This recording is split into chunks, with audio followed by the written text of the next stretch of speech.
ओम शांति। आज दिनांक 4 मार्च 2026 है। ओम शांति। आज के इस विशेष और गहन चिंतन में हम जीवन के कुछ बहुत ही गहरे रहस्यों पर बात करने वाले हैं। जी बिल्कुल, और ये ऐसा रहस्य है जो दुनिया को देखने का हमारा पूरा नजरिया ही बदल सकता है। सही कहा आपने। आज हम मुख्य रूप से इस बात पर गहराई से विचार करेंगे कि कैसे शिव बाबा हम आत्माओं को देह अभिमान की गहरी नींद से जगाते हैं और कैसे वो हमें एक सच्ची रूहानी यात्रा का मार्ग दिखाते हैं। ये समझना सचमुच अद्भुत है कि कैसे एक अति सूक्ष्म बिंदु स्वरूप आत्मा में पूरे 84 जन्मों का विशाल नाटक समाया हुआ है। हाँ, ये सिर्फ एक दार्शनिक विचार नहीं है। जब हम इस सत्य को गहराई से स्वीकार कर लेते हैं तो जीवन की बहुत सी उलझनें और चिंताएं अपने आप खत्म होने लगती हैं। मैं पूरी तरह सहमत हूँ। हम अपनी रोजमर्रा की सीमित सोच से बाहर निकल आते हैं। तो चलिए बिना किसी देरी के सबसे पहले आज के मुख्य सार की ओर बढ़ते हैं। शिव बाबा कहते हैं, मीठे बच्चे, तुम्हारा धंधा है मनुष्यों को सुजाग करना, रास्ता बताना। जितना तुम देही अभिमानी बनकर बाप का परिचय सुनाएंगे उतना कल्याण होगा। इस सार में देखिए, ये जो सुजाग करना शब्द है ना, ये बहुत गहरा है। शारीरिक रूप से तो मनुष्य जाग ही रहा है, काम पर जा रहा है, अपनी दुनियादारी निभा रहा है। तो फिर बाबा किस नींद से जगाने की बात कर रहे हैं? बाबा यहाँ अज्ञानता और देह अभिमान की गहरी नींद की बात कर रहे हैं। जब हम इस शरीर को और इससे जुड़ी भौतिक चीजों को ही अपना सब कुछ मान लेते हैं। जैसे किसी सपने में हमें सब कुछ एकदम सच लगता है। बिल्कुल, अज्ञानता में ये नश्वर दुनिया ही अंतिम सत्य लगने लगती है और बाबा हमें इसी नींद से जगाकर कल्याण के मार्ग पर चलने की प्रेरणा दे रहे हैं। लेकिन बाबा ने इसमें एक शर्त भी रखी है। हम दूसरों का कल्याण तभी कर सकते हैं जब हम खुद देही अभिमानी बने। जी, क्योंकि जो खुद सो रहा है वो दूसरों को कैसे जगाएगा? पहले हमें खुद उस आत्मिक स्थिति में टिकना होगा। ये बहुत ही तार्किक बात है। अब हम आज के प्रश्न और उत्तर की ओर चलते हैं। शिव बाबा से पूछा गया है, गरीब बच्चे अपनी किस विशेषता के आधार पर साहूकारों से आगे जाते हैं? ये एक बहुत ही व्यावहारिक सवाल है। दुनियावी नजरिए से तो हम सोचते हैं कि जिसके पास धन है वो भाग्यशाली है। और इसका उत्तर बाबा ने बहुत स्पष्ट दिया है। उत्तर है, गरीबों में दान पुण्य की बहुत श्रद्धा रहती है। गरीब भक्ति भी लगन से करते हैं। साक्षात्कार भी गरीबों को होता है। साहूकारों को अपने धन का नशा रहता, पाप जास्ती होते, इसलिए गरीब बच्चे उनसे आगे चले जाते हैं। इस उत्तर में मानव मनोविज्ञान का बहुत गहरा विश्लेषण है। भौतिक धन अक्सर मनुष्य के भीतर एक प्रकार का अहंकार पैदा कर देता है, एक सूक्ष्म नशा आ जाता है। तो क्या इसका मतलब ये है कि धन कमाना ही गलत है? मैं सोच रहा था कि क्या सफलता और आध्यात्मिकता एक साथ नहीं चल सकते? देखिए, धन कमाना गलत नहीं है, लेकिन धन का जो नशा है वो आत्मा पर बहुत भारी बोझ बन जाता है। जब किसी के पास बहुत संपत्ति होती है तो उसकी बुद्धि 24 घंटे उसी की सुरक्षा और प्रदर्शन में उलझी रहती है। हाँ, मतलब उनका सारा ध्यान उसी में लगा लेता है। जी, जिससे उनकी आध्यात्मिक गति धीमी हो जाती है। इसके विपरीत जो लोग सादगी में रहते हैं वे इन भौतिक झमेलों से मुक्त होते हैं। उनके पास खोने के लिए बहुत कुछ नहीं होता। बिल्कुल, इसलिए उनका ईश्वर के प्रति समर्पण बहुत सहज और सच्चा होता है। उनकी लगन सामाजिक दिखावे के लिए नहीं बल्कि हृदय की गहराई से होती है।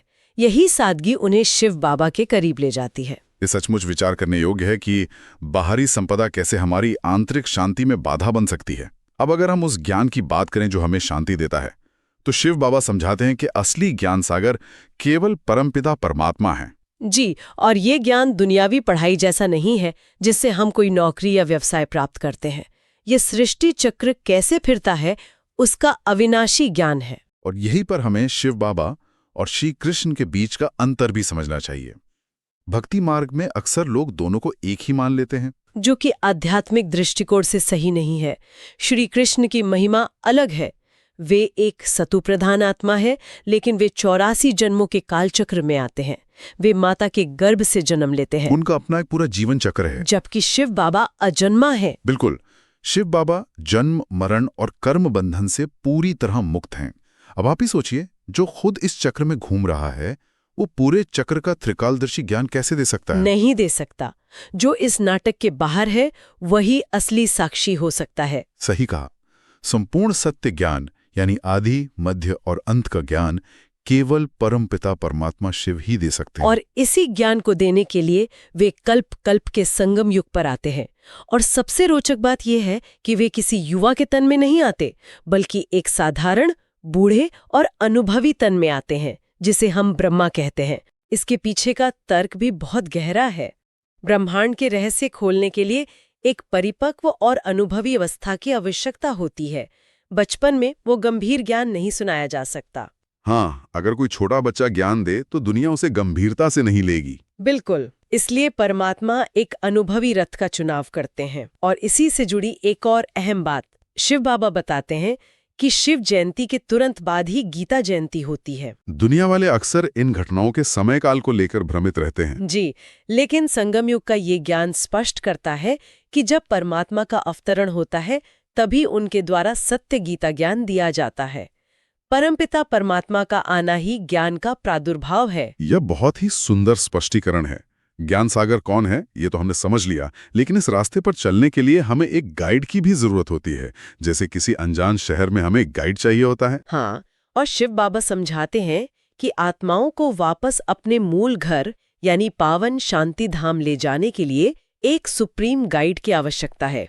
और वो रूहानी गाइड केवल शिव बाबा हैं। दुनियावी गाइड और इस रूहानी गाइड में क्या अंतर है? देखिए, एक सांसारिक गाइड हमें केवल एक शहर से दूसरे शहर ले जा सकता है, वो शरीर को रास्ता दिखाता है। लेकिन शिव बाबा वो सुप्रीम गाइड हैं जो आत्मा को जन्म मरण के बंधनों से मुक्त करते हैं। वो हमें रूहानी यात्रा करना सिखाते हैं। जी, और इसी रूहानी यात्रा में कुदरत का सबसे बड़ा आश्चर्य छिपा है। बाबा कहते हैं कि आत्मा एक अति सूक्ष्म चमकती हुई बिंदी के समान है, ए पॉइंट ऑफ लाइट। और परमपिता परमात्मा भी बिंदी स्वरूप हैं।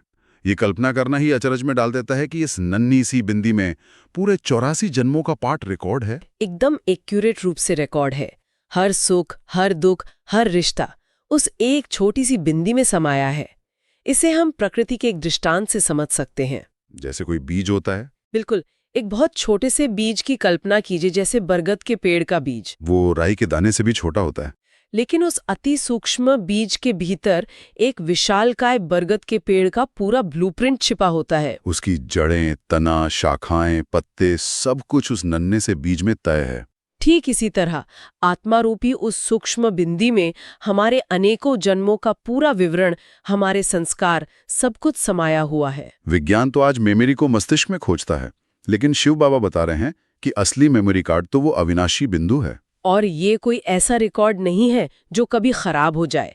ये ज्ञान हमें स्वयं की अनंतता का एहसास कराता है। जब हम खुद को एक अनंत आत्मा मानते हैं तो जीवन की छोटी छोटी समस्याएं बहुत बेमानी लगने लगती हैं। ये सचमुच बहुत गहरी बात है, लेकिन ज्ञान को समझ लेना एक बात है और उसे व्यवहार में लाना दूसरी बात। शिव बाबा ने आज देह अभिमान से बचने की कुछ बहुत व्यावहारिक उदाहरण दिए हैं। जी, बाबा कहते हैं कि लड़ना, झगड़ना, नवाबी या अहंकार से चलना, ये सब देह अभिमान है। हम तो अक्सर सोचते हैं कि देहाभिमान मतलब सिर्फ अपने रूप या बल का घमंड होना। देहाभिमान की परिभाषा इससे कई ज्यादा व्यापक है। ये भौतिक वस्तुओं के साथ हमारे जुड़ाव में भी बहुत स्पष्ट रूप से झलकता है। जैसे बाबा ने घड़ी का उदाहरण दिया है। अगर किसी ने फैशनेबल घड़ी देखी और उसे पहनने का दिल किया तो सारे संकल्प उसी में उलझ जाएंगे। और अगर वो घड़ी गुम हो गई तो मन में लगातार अशांति बनी रहेगी। आज के समय में ये हमारी गाड़ी, हमारा स्मार्टफोन या डिजाइनर कपड़े भी हो सकते हैं। सच में, अगर मोबाइल को खरोच भी आ जाए तो हमारा सुकून छिन जाता है। यही बाबा समझा रहे हैं कि हमारी चेतना वहीं निवास करती है जहां हमारा लगाव होता है।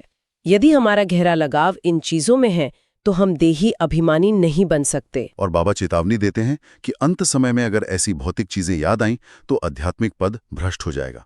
अंतमति सोगति। जी, जीवन भर की आध्यात्मिक मेहनत एक छोटे से भौतिक लगाव के कारण व्यर्थ हो सकती है। वस्तुओं के अलावा देहाभिमान का असर हमारे रिश्तों पर भी पड़ता है। शिव बाबा ने यहाँ लून पानी का दृष्टांत दिया है। ये लून पानी क्या दर्शाता है? लून पानी यानी खारा पानी। यह दूर से देखने में बिल्कुल साफ लगता है, लेकिन जैसे ही आप उसे पीते हैं वो इतना कड़वा होता है कि आप उसे निगल नहीं सकते। मतलब रिश्तों में बाहर से दिखावा हो लेकिन अंदर कड़वाहट हो। बिल्कुल। जब आत्माओं के बीच सच्चा रूहानी स्नेह नहीं होता, जब कोई सूक्ष्म अहंकार आ जाता है तो रिश्ते लून पानी जैसे हो जाते हैं। जैसे मैं बहुत ज्ञानी हूं या मैं बहुत बड़ा महारथी हूं, यह अहंकार भी रिश्तों को खराब करता है। हाँ, छोटी छोटी बातों पर मनमुटाव होना, बात बिगड़ जाना, ये सब देह अभिमान का ही परिणाम है। ऐसे कड़वे स्वभाव के साथ कोई शिव बाबा का मददगार नहीं बन सकता। तो फिर इसका समाधान क्या है? हम खुद को इस स्थिति से कैसे बचाएं? समाधान है बेहद सादगी में रहना। बाबा कहते हैं कि स्वयं को बाबा का फरमान बरदार और वफादार सपूत बच्चा बनाना है। जब हम खुद को निमित्त मात्र समझते हैं तो रूहानी स्नेह स्वतः बहने लगता है। और यही रूहानी स्नेह और राजयोग की पढ़ाई हमारे स्वर्णिम भविष्य का निर्माण करती है। बाबा याद दिलाते हैं कि अभी संगम युग है, जहां हम स्वर्ग के मालिक बनते हैं। और वो स्वर्ग कोई कल्पना नहीं है। बाबा बहुत सुंदर तुलना करते हैं कि जैसे सतयुग में मनुष्यों की आयु बड़ी होगी, वे निरोगी होंगे, वैसे ही वहां के भवनों की आयु भी बहुत बड़ी और मजबूत होगी। सोने और मार्बल के बने हुए महल इस कलयुगी दुनिया के कच्चे मकानों की तरह नहीं होंगे। जी, और ये स्वर्णिम भविष्य हमारे वर्तमान कर्मों का परिणाम है। आज हम जो सादगी और पवित्रता धारण कर रहे हैं, वही कल उन मजबूत महलों की नींव बनेगा। ये एक बहुत ही सुंदर यात्रा है। तो आइए अब हम आज की इन गहरी शिक्षाओं से धारणा के लिए मुख्य सार को सुनते हैं।